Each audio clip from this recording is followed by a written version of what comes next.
अच्छा, तो बच्चों सबसे पहले हम पूछेंगे आपकी तैयारी कैसी चल रही है। देखो साल के एंड में तो सभी एक्टिव हो जाएंगे, तब आप डिसाइड नहीं कर पाते किससे पढ़े कैसे पढ़े, क्योंकि बहुत कुछ होता है पढ़ने के लिए और पढ़ाने वाले भी बहुत ज़्यादा ही होते हैं उस टाइम पे।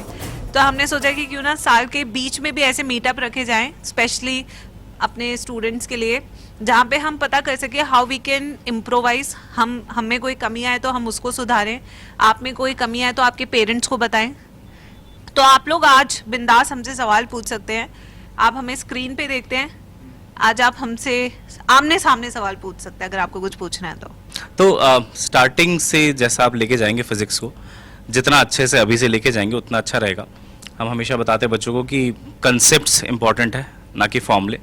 जनरली हम लोग अभी तक नीट में ना 4-5 साल से ऐसा पेपर आता था कि डायरेक्ट फॉर्मूला बेस्ड होता था, तो कई बार ना टीचर्स भी बोलते थे कि यार इसमें हमें रिसर्च थोड़ी करनी है, फॉर्मूला पढ़ो, ऐसे क्वेश्चन आएंगे करके आ जाओ। तो सबसे पहले ना आपके 6 घंटे 7 घंटे के आसपास मान लो लेक्चर्स भी अगर हो रहे हैं, तो आपको और 6 घंटे तो निकालने ही है ना, एटलीस्ट सेल्फ स्टडी के लिए।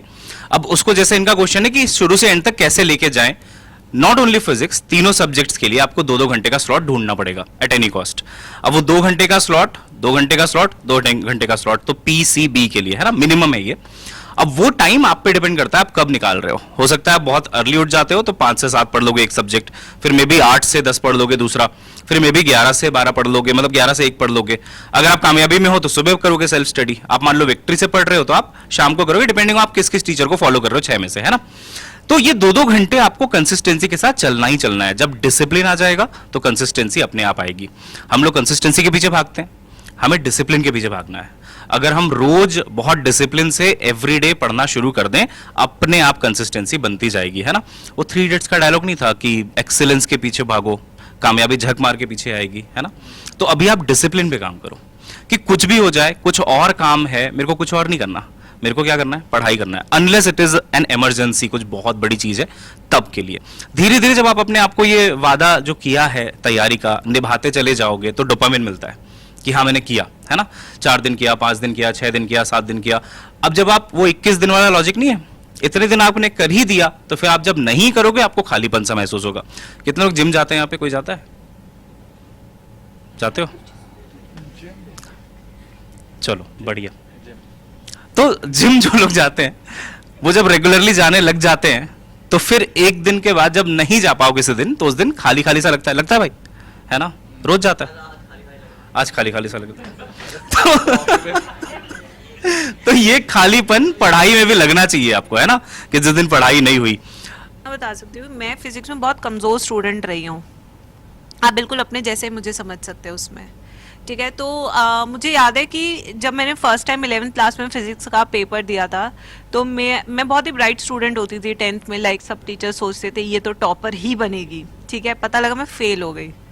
आई literally got compartment in the half yearlies in class 11th। मुझे नहीं आती थी फिजिक्स समझ में और आज तक नहीं आती, बट इस चीज़ को लेकर मैं बैठ जाऊँ कि मेरे से फिजिक्स नहीं होगी तो शायद नहीं होगी, क्योंकि आप उसे लेके बैठ गए।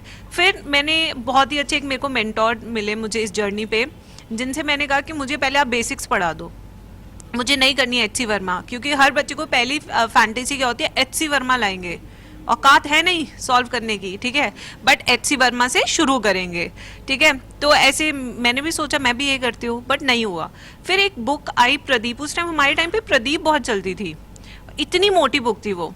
तो मेरे टीचर ने कहा कि इस बुक में ना एक चीज़ है, आप बेसिक से सवाल लगाते हुए हाई लेवल पे जाते हो, यहाँ सीधा हाई लेवल नहीं आता। और मैं ऐसी स्टूडेंट थी जिसे बिल्कुल फिजिक्स नहीं बनती थी, मुझे कुछ समझ नहीं आता था। सर ने मुझे पढ़ाया, एक कॉन्सेप्ट पढ़ाया, और उसी कॉन्सेप्ट पे आई यूज्ड टू डू एटलीस्ट 25 क्वेश्चंस।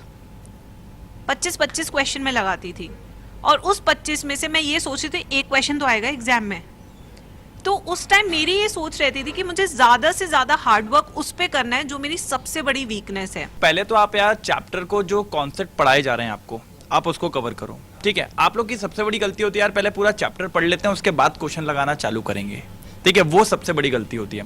अगर आपने एक टॉपिक कंप्लीट किया है, मैं कहता हूँ उसको टॉपिक में जैसे हम लोग डिवाइड करते हैं, जैसे हमने अगर 5-6 लेक्चर्स में उसको तोड़ा है तो उसमें हमारे एक टॉपिक्स होते हैं। पहले आप वो टॉपिक पढ़िए, उस टॉपिक से रिलेटेड आप पहले बेसिक क्वेश्चंस लगाइए, फिर थोड़े मॉडरेट पे जाइए, फिर एडवांस पे जाइए। फिर उसके बाद जब वो पूरा चैप्टर खत्म हो जाता है तो आप उसके 2 पेजेस में शॉर्ट नोट तैयार कर लो और उसकी एक बनेगी फॉर्मूला शीट। अब आपको हर वीकली उसको संडे टू संडे रिवाइज करते चलना है, और जब आप वापस रिवाइज करोगे, पहला टाइम जब रिवाइज करोगे तो नोट से करो, और दूसरे टाइम जब रिवाइज करोगे तो आप with the help of questions करो। आप लोग क्या करते हो, बार बार नोट्स पढ़ने लग जाते हो। भाई नोट्स पढ़ के किसी का नहीं निकलता, निकलता उसका है जो सवाल लगाता है, क्योंकि पेपर में अधिकतर आपको सवाल ही मिलने वाले हैं।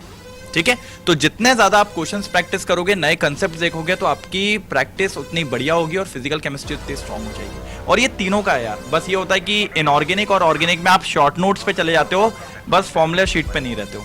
आज के रिजल्ट अनाउंसमेंट है, तो सबसे पहले जो हमारी बहुत ही प्यारी बिटिया रानी है वो है भूमि सिंह। ताली बजा दो भाई। दूसरी बिटिया रानी फिर आई है गायत्री।